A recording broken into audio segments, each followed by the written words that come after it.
किराएदार बेटा। उठ जा नालायक, सुबह के 8 बजने को है। तुझे एग्जाम नहीं देना क्या?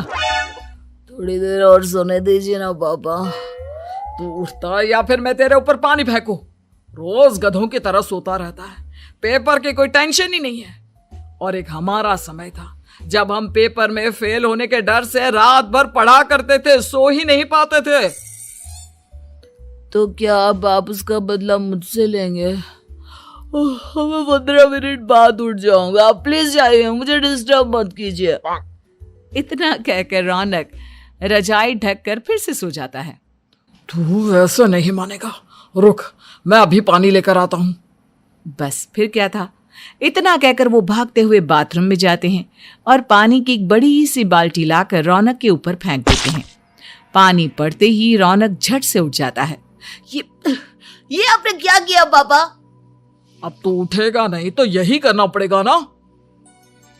वैसे थैंक्स डैड, आपके कारण ना अब मुझे नहाने की भी जरूरत नहीं पड़ेगी। चलिए अब आप माँ से बोलकर मेरे कपड़े निकलवा दीजिए, तब तक मैं ब्रश कर लेता हूँ। वैसे कल ना आप एक काम और करना, नहलाने के साथ साथ मुझे ब्रश भी करवा देना। ये ब्रश करने में ना मुझे बहुत आलस आता है। रौनक की बातों से अरविंद का मुंह खुला का खुला रह जाता है। वो अपनी पत्नी कमला के पास जाता है और रौनक की हरकतों के बारे में बताता है, जिसे सुन उसकी पत्नी हंसने लगती है।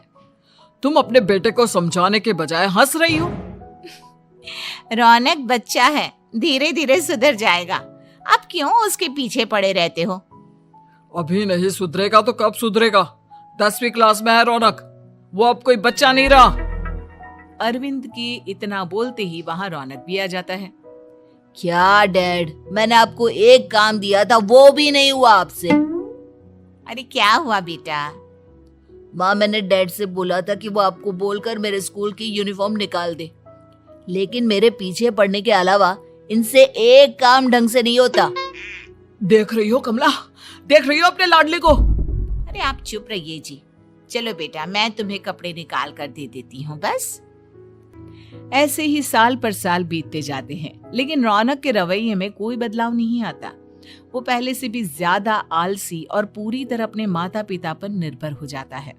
2 साल बाद पता नहीं कहाँ गायब रहता है पूरे दिन, अब तक तो आ जाना चाहिए था। अरे आप इतनी फिक्र क्यों कर रहे हैं उसकी? दोस्तों के साथ खेल रहा होगा, आ जाएगा अभी।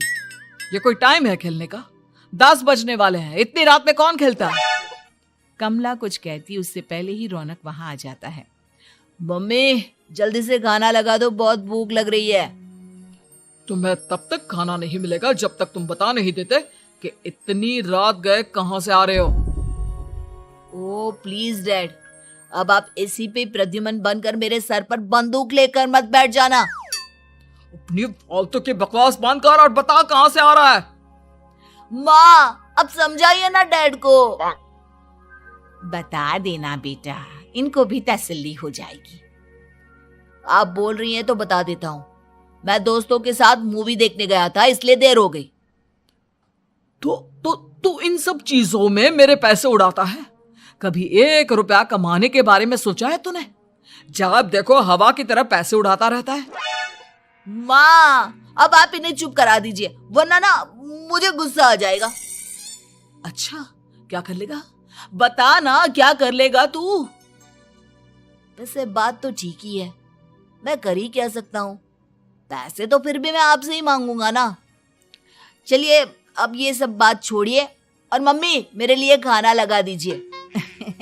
अभी लगा देती हूँ बेटा।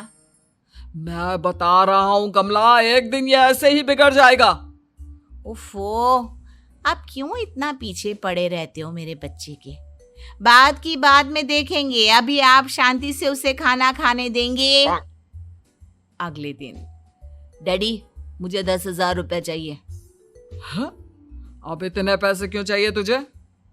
डैड आप बिना सवाल किए कभी पैसे नहीं दे सकते क्या?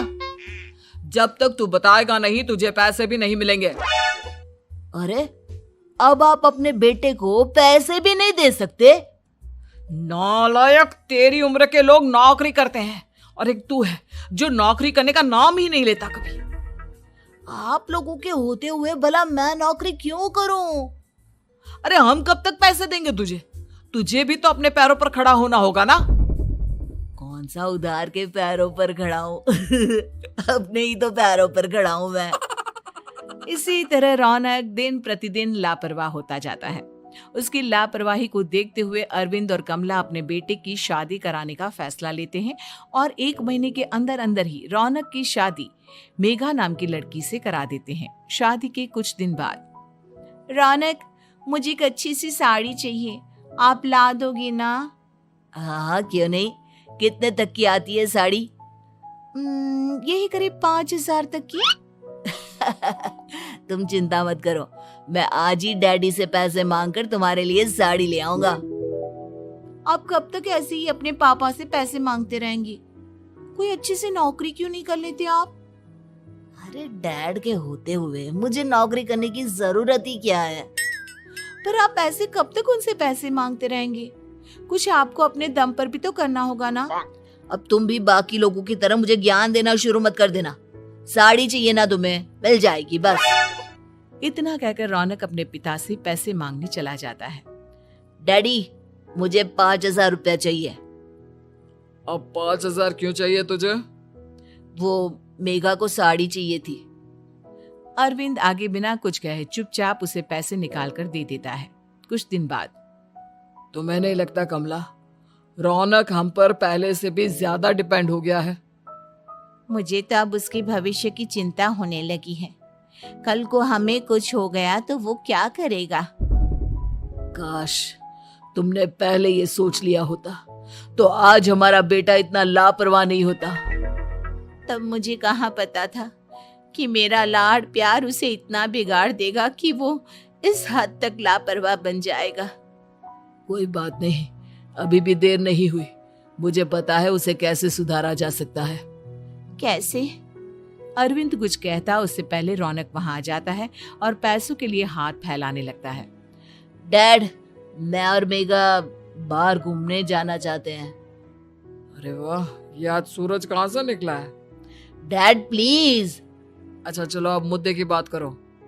मुझे अब 25,000 चाहिए। अब तुम्हें 1 रुपया भी नहीं मिलने वाला।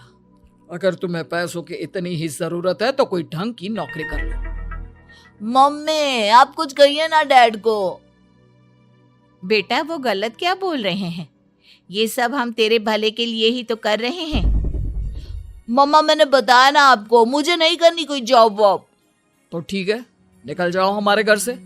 तुम्हारे जैसे लोगों के लिए मैंने ये घर खड़ा नहीं किया है।